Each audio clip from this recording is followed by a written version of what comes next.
Hello, and welcome back to The Director's Cut, brought to you by the Directors Guild of America, where each episode we bring you a new interview with one of the film industry's top directors, conducted by one of their peers. You can subscribe to our podcast on iTunes or our SoundCloud page at soundcloud.com/The Director's Cut. On this episode of The Director's Cut, director Garry Marshall gives us a glimpse behind the scenes of his new film, Mother's Day.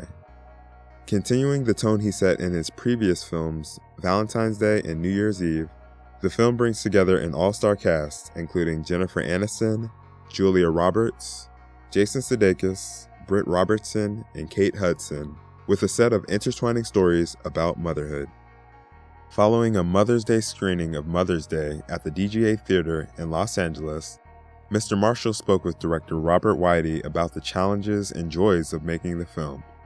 Listen on for highlights from their conversation, including how Mr. Marshall hand-delivered the script to Julia Roberts after running into her at a Little League game, and his belief that a fun and friendly atmosphere on set allows his actors to perform better.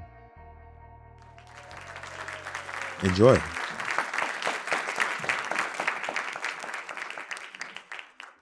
So Garry, yes, I'm here. You did it again. You went dark. You're always so dark. Why can't you lighten it up a bit? Always with the Sturm and Drang in your dark, depressing films. Dark, depressing films. Well, some people, do what is totally real, and some people do the worst that are real. I like to do the positive. I like to say, I like to do what we hope it to be some days. Happy Days was a fantasy. That's not a real family, but I thought maybe it could be. Some people believe it could be. I didn't have that family, but I do believe it can be. Things can work out. That's what I do for a living.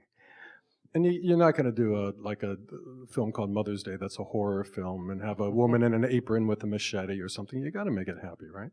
Well, there can be a Mother's Day, but I did a movie called Nothing in Common. It was kind of a salute to my father, and this was to my mother. I figured something for moms. Mom's a very hard job. I don't know what kind of day you're having, but I came from Little League with my grandchild and my wife, and we celebrated Mother's Day in the baseball stands. That was our Mother's Day. But it's a good day for everybody. Now, Nothing in Common was a bit on the dark side for people who think you don't do dark. You did dark. It was ultimately an upbeat film, but it was pretty... Well, we do a little bit. Nothing in Common got great reviews, made $4, but it still plays, so you never know what you do. We did The Other Sister, which was my serious subject of, a mentally challenged child and how money doesn't help in certain instances, particularly in health.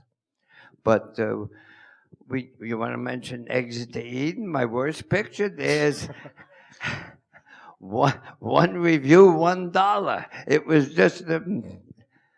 I would mention it, but I didn't see it, so I don't know. No, you try it all. I'll catch up with it on Netflix.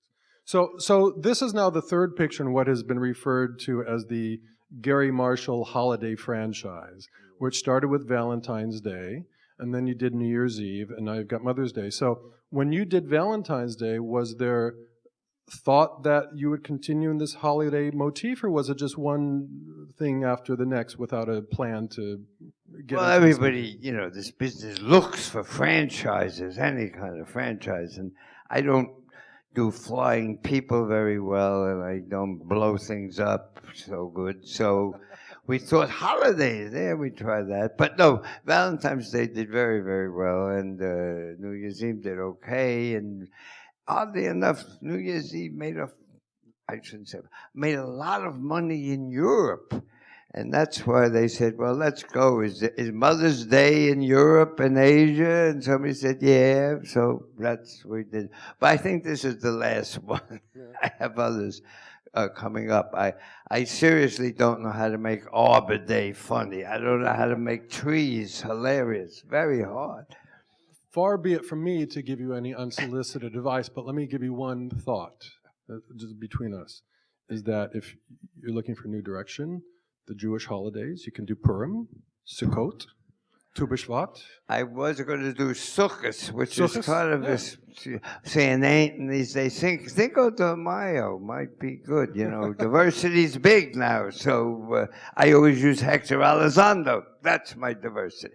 No. Let's talk. I actually was going to get to that later, but you brought up Hector now. Get to anything. We'll go wherever we want. I've never seen a credit before that said, and as always, Hector Elizondo. Tell me, because he has been in every one of your pictures. Tell me how that tradition started and what he brings to the set and to you personally. Well, I produced and written other movies, but I directed 18 movies, and Hector's been in all 18. We go to his house. He has they say he does wonderful characters, so many. Well, he does, but he has so many toupees. We go to his house, we look at all the toupees, he has them lined up, and he says, how about this one? Okay, that's the character. Now we'll find a place, and he comes. But he is an actor, and sometimes as a director, you know, it's a hard job.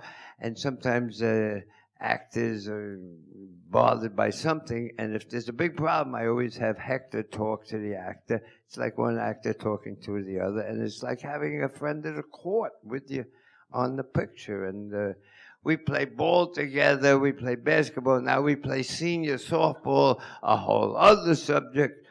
You know senior softball, any of you? Senior softball is great. If you hit a double, they let you take a nap. It's really, I won't do my act, I'm sorry.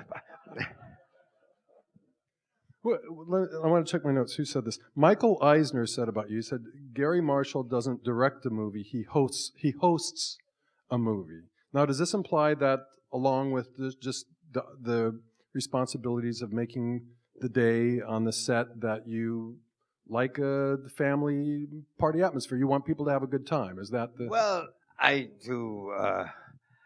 You know, people say, "What's your favorite movie?" Well, I don't have that. I try to make every film is it's about a year of your life. Every film have something that you can enjoy, whether it's a hit, it's a miss, who knows, but you have a good time doing it. So I've always had a totally open set. You can bring your relatives on the set. I'll say hello to your mother. I'll say hello to your Uncle Jerry, who'll hand me a script. We have a place. We put scripts. And just to be, so everybody's welcome. And I really, so you worry between action and cut. I worried as much about before action and after cut. What are the actors doing? What kind of mood? And we had these big soccer sequences. And before the big sequence we played with Jake and Sudeikis brought his little boy, 2-year-old Otis. I'm running up and down the soccer field with Otis and me and Jason. And we did a good job in that scene. He ad-libbed some stuff. It was great. So I like it to be a friendly place and people feel comfortable. And very often they act better. Yeah, if you're having a good time in any job, it helps, right? Yeah, well, and as I said, I had a lot of, some of the relatives on the movie are mine. Yeah, so a lot of them. I have 6 grandchildren. What are you going to do?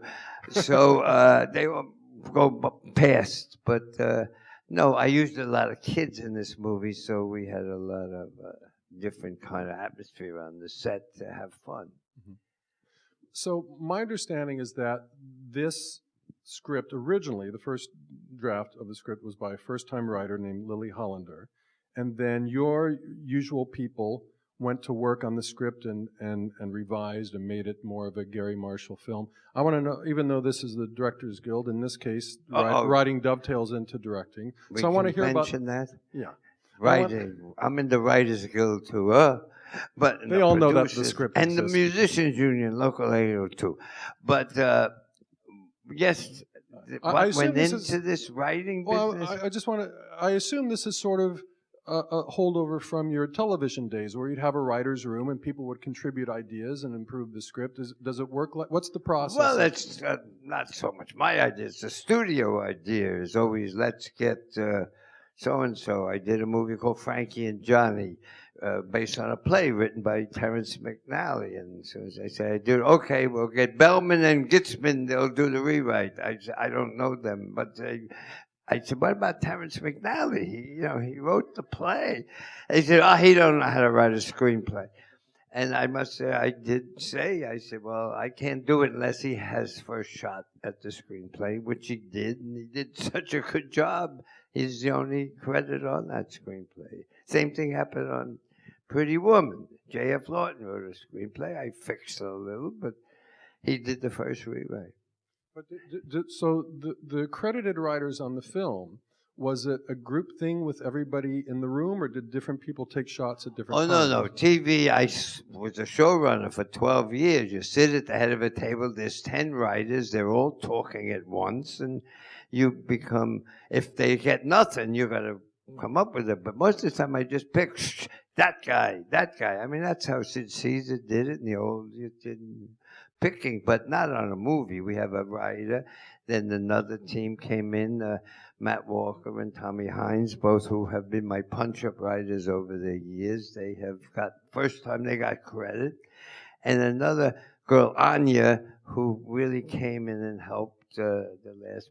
It's nice when you have a movie called Valentine's Day and Mother's Day that there's a woman involved. It's nice to have that. So I bring in a lot of women to help me behind the scenes and in the movie. Now, I know this about you, is that casting is not difficult for you as far as getting actors, because you make a phone call and you say, hi, Julie, it's Gary. I'm going to do a film called Mother's Day, and it'll be funny. And they say, I'll be there. So you're able to put together these A-list ensemble casts. But in this case, was there a first one to sign on and then the others came on, or what order did you go? What you just said is a myth. I don't know everybody's numbers, but I've done a few pictures with Julia. And again, the truth, because the director goes, you tell the truth. We're sitting I go to, all my kids play ball. So I'm at a Little League game, and next to me into the stands comes Julia Roberts. Her kid's playing opposite my kid. And we talk, hello, how are you? We never talk business between innings. That's a rule of baseball. You don't do business between innings. But after the game was over, she said, what are you doing? I said, Mother's Day, I think. And she said, I'm a mother. And I said, well, I don't know, you want to read? And she says, yeah. And then we don't do that thing with your people call my people. I get the script out of the trunk of my car. I go to a house. I shove it in the mailbox myself. She reads it, calls me, hello, yeah, that one part I could do. All right, good, fine. So that was it. There was no phone calls, hello, I'm doing a movie. No, we just run into each other. And then, I learned to beg. One of the things I did learn in television is begging. Please come and do another year, and please do this. So I meet people, and Jennifer Aniston, I never worked with. I adored her, always on Friends. And I went to her house, and we talked, and convinced her, hopefully you'll do the part. And she had read the script, and it works. She says, my staff goes home soon. I said, it's like 4 o'clock. I said, oh, I don't want anything to eat. And she says, no, I'm not offering you food. My kitchen staff wants to meet you. So I literally went in the kitchen, all these people, there were 6 or 7 people, the garden, I'm taking pictures, I'm hugging people and smiling. They all know my TV shows. They all grew up on them. And so when I left, I said, I hope you do the picture, but ask your kitchen staff what they think. They may say something. So her kitchen staff got her into the picture. I don't know. Kate Hudson, I know a long time. It worked not only with her, but with her mother, too. Yeah, I do my quick Kate Hudson. Kate Hudson was literally 7.5 years old, on my lap when we did the movie Overboard, and we would yell, action for mommy. Oh, you say action, action. That's the way we did it. And on Mother's Day, her 5-year-old, Bing, was on my lap, a boy. and we yelled action to mommy. The circle of life. Circles of life. So there's no calls. You run in and you say. But what's more exciting for me is to see new people. You know, this Jack Whitehall, this Britt Robinson's a common girl, that young girl there. And then I always have a couple of young 21-year-olds in the picture. You know why? Because I'm a little older, and I don't know all these things. LOL I finally got recently, but I didn't even know what the hell Snapchat was. I heard Kate say it, and I ran over to one of the kids and said, "What's Snapchat? Was that funny what she said?" Yes, and they explained it to me. It was good. I ran back. Kate, what a great line. I wish I thought of it. I wish I didn't know what she's talking about. But that's how you keep up. You notice how Skype, and I don't want you to think because I run an open set, I'm not into film. This picture, the first time I ever shot with drones. We had drone shots. I didn't quite understand what a drone was. But again, my son shoots all the second unit, and he's an expert on it, technically, and he knows everything. So we do try to make it filmic. And you try to direct 7 stars in that kitchen scene, all talking at once. Not so easy, but I think between making the film, making sure your cast and the stars are stars, you got to make them comfortable, and they know that if they don't like a line or a line don't fit. Neil Simon taught me a line will fit any mouth. What I write fits any mouth. Didn't turn out that way, it seems. So now I say, what's the matter? And if there's something, I say, I'll stay up all night tonight and get you a better speech or a better line. But if they ever say, the lamp in my trailer's not good, or the air can, I don't speak, I point. I don't do lamps. You delegate. You do the lamps, everybody. You know how many producers were on this film? My first independent, 21. 21 producers. This is the independent world. So now what, so the other holiday films, for that matter, all your pictures have been studio pictures. Yeah. What is it about the genesis of this that this went the independent route rather than? Well, this is hard. Independent filmmaking, I had done one years ago, but this is a whole other deal. I must thank the Directors Guild very much. There was a big calamity. They didn't have time to schedule. They had to get a city to shoot. We shot this in Atlanta. So Rob edited the picture as we went. So on the last day of shooting, he had the assemblage together, and I had watched it. And it helps when I believe in editing as you go along, because there's a little bit of maybe you saw it in the film, there's kind of a what the hell did he do that for moment in this picture. There's a thing where we were going so fast that we shot a scene in the wrong order. And after we saw the assemblage, we said, no, that scene don't go here, it goes here. So I said, well, can we reshoot it? There's no money to reshoot it. So I said, well, she has the wrong costume on. They said, well, you'll figure a way. So if you notice in the film, there's a scene where suddenly the sister spills water on Kate Hudson, and she goes in the other room and takes off her blouse. Not bad, I must say. She looks pretty good.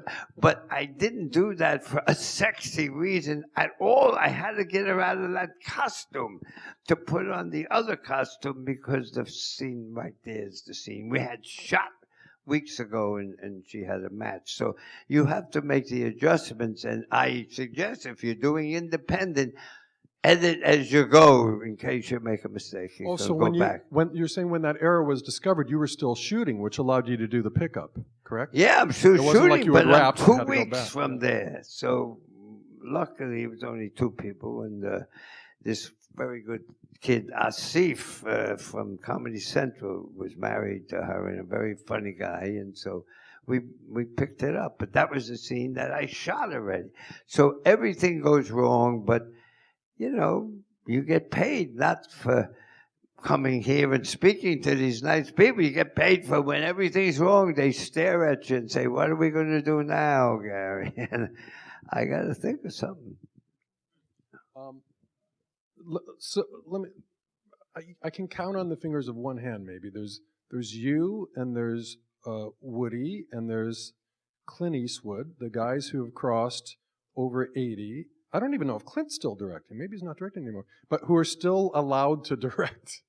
We're still allowed. You're yes. still allowed. So what is the key to staying in the loop, or do you even think in those terms? You just go picture to picture.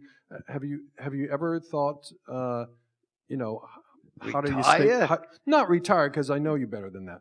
But just to stay current, and there's new technology now. You're working digitally and all that.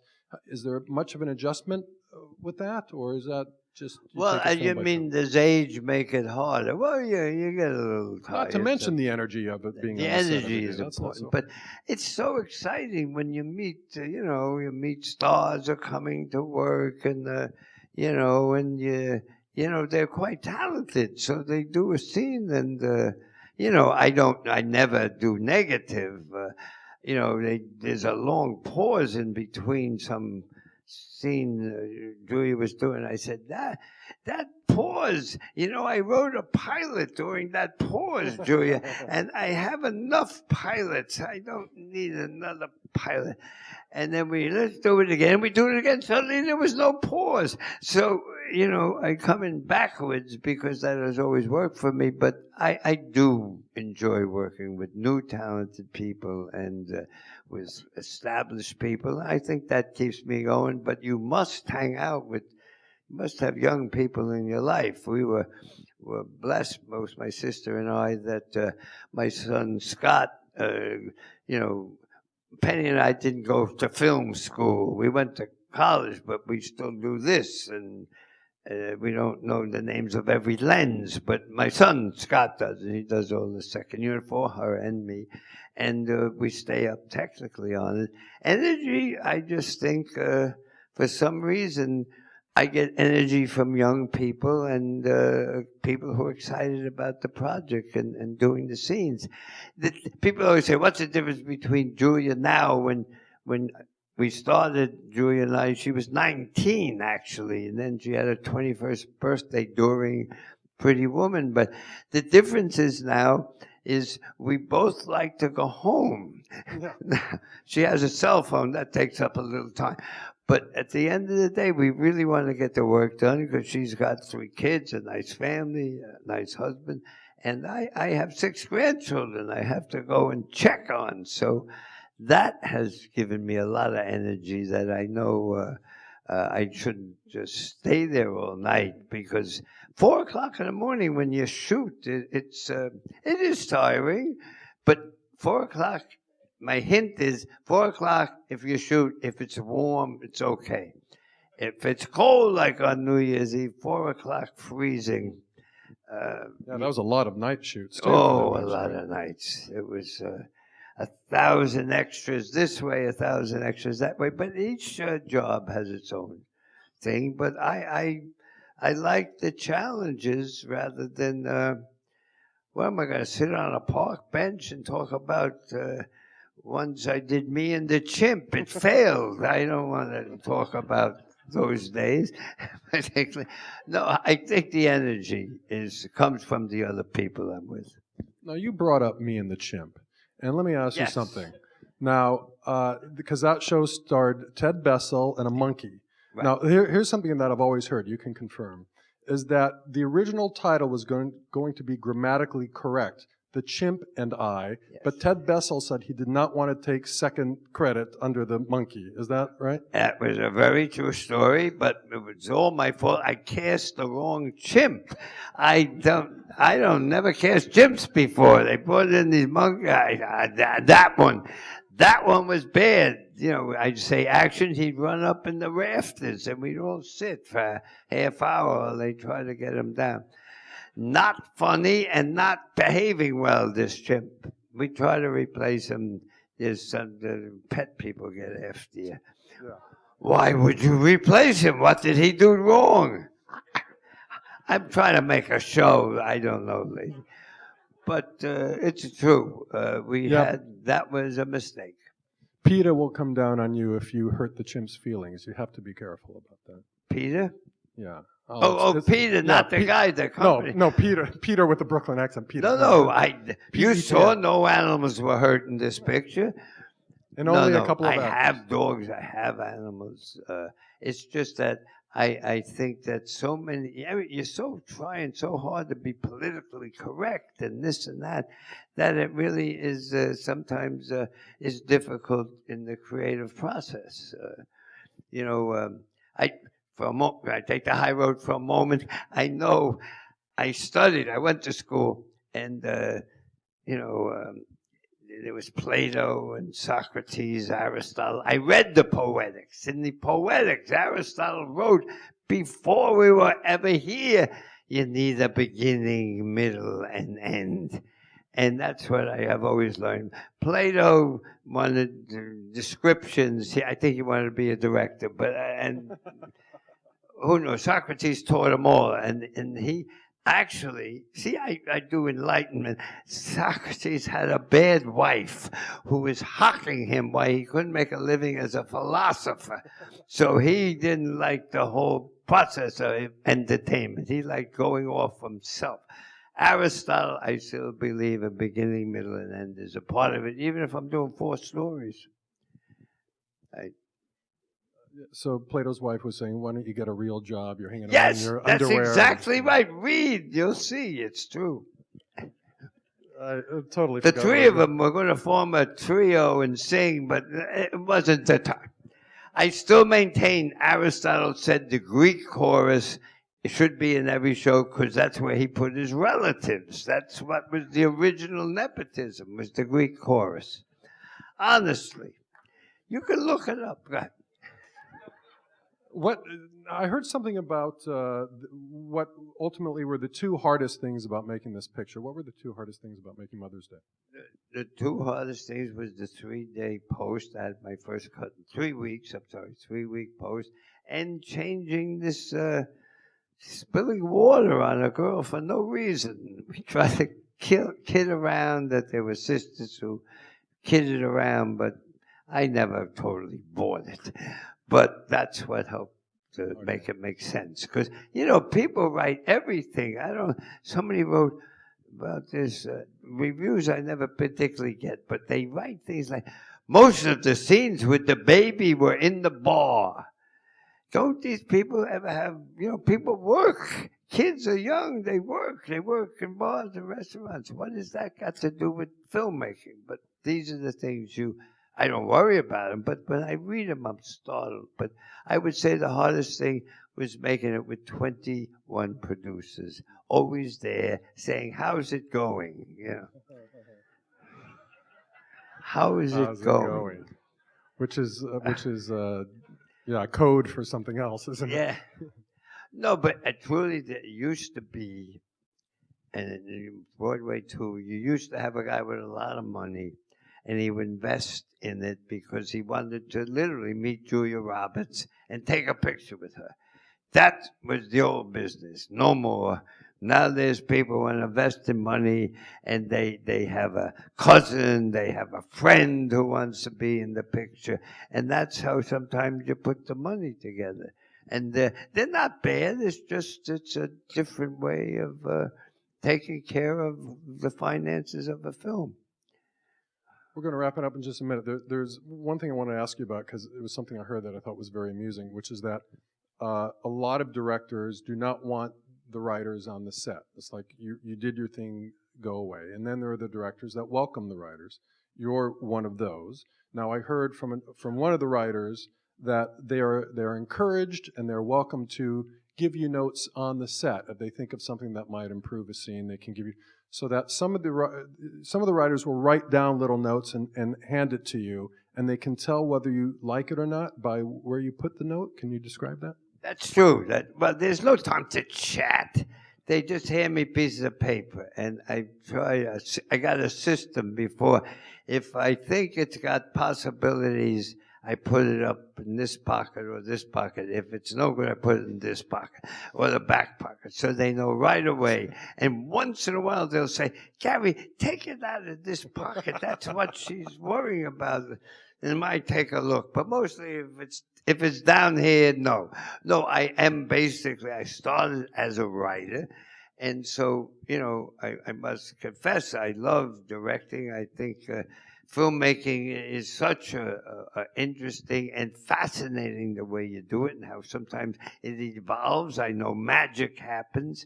In the thing you saw the soccer scene, I tried to get that kid. I said, come out and kick the ball. She couldn't kick it. She missed it 3 times. It was funny. And they wanted to cut. I said, no, let her keep kicking. We'll find a way. And mostly the other thing is, you can't make a picture anymore. So the hardest thing now and difficulty is you got to make the movie story, then you got to make the trailer, and then you got to make the record album, all at the same time. So it gets much more difficult, and I would say that's more trying on the age than anything else. But I always have writers on the set because I like to be open to doing something better. And once in a while there comes something better, or something obviously doesn't work, and let's get something better, and they can help you. And I use women writers, men writers. I have different people. I never have a bunch. I only have 2 the most. And lately I tried to pick writers, who could also act. So you get a double for it. One of the writers of the screenplay was the guy who played the clown in here, a very good writer, also an actor. So, and the other guy was an announcer or something. So it's true, I do take notes, and we do make changes, because not just to, I hate to make them just to make them. A lot of times it's just different, not better. I don't like those kind of lines. Different, not better is no good. But sometimes they'll come up with something, and I think always if you say, this is exactly how it does in comedy, it doesn't work in comedy. But be open to everybody's thoughts, and people, and about talent and everything. Not to digress, but they always, I like girls. I had all the girls here, and I found this one, that one. But the guy who played the father in this movie is the father of Chris Pine. And I knew Chris Pine when he was this little, and we put him in Princess Diaries, but I needed a father. He came in. So it's a lot of times you can really find somebody that happens, and sometimes it's just magic. Anybody could have found Robin Williams if they knew who he was. Nobody knew who he was. I found him. But I think that is the part. They know when they work for me that I will try to make it better and better as we go. And that's why I think a lot of actors like to try it. They know, rarely does anybody die in my movies, so they'll come and they'll have a time. I don't think there's really anything wrong with uplifting. You could go home and say, oh, that was nice. I didn't know that thing he was talking about Aristotle, but the movie made me happy. I got the signal to wrap it up, so I want to wrap it up this way for up-and-coming directors in the audience, if anyone's just starting out. The 4 rules are begging, Little League games, keep scripts in your trunk, and good notes in your breast pocket, lousy notes in the pants pocket. Does that sum it up pretty good? There's directing information. There you have it. Thank you, Garry Marshall, for Mother's Day. Thank you. And happy Mother's Day to all of you mothers. Thank you for spending Mother's Day here. Thanks for listening to another DGA Q&A. You can watch all of our award season Q&As on our website or our YouTube channel. You can also check out any of our preview podcast episodes from earlier this season. And stay subscribed to The Director's Cut for more Q&As and highlights from other DGA events, as well as selections from our archive. Also on our website, you can explore our visual history program, with long-form oral history interviews that delve deep into the careers of veteran DGA members. Check out the program at dga.org/crafts/visual history. If you're enjoying The Director's Cut, please subscribe to it on iTunes or our SoundCloud page so you won't miss an episode. And leave us a review. We'd love to hear your feedback. Thanks for listening and have a great week. This podcast is produced by the Directors Guild of America.